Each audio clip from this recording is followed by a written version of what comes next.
Hello friends, ఈరోజు రవ్వ దోశ ఎలా తయారు చేసుకోవాలో చూపిస్తాను. తప్పకుండా ట్రై చేయండి. చాలా ఈజీగా చేసుకోవచ్చండి.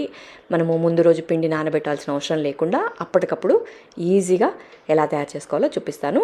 చాలా టేస్టీగా ఉంటుంది. ఒకసారి మీరు టేస్ట్ కనుక చూసారంటే ఇంకా మీకు ఏ హోటల్లో కూడా ఇలాంటి రుచి మీకు దొరకదండి. అంత టేస్టీగా ఉంటుంది.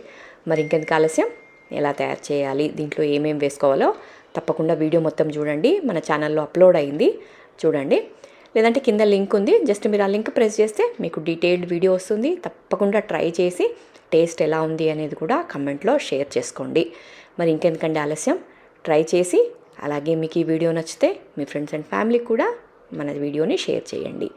అలాగే ఛానల్ని సబ్స్క్రైబ్ చేసుకోవడం అస్సలు మర్చిపోకండి.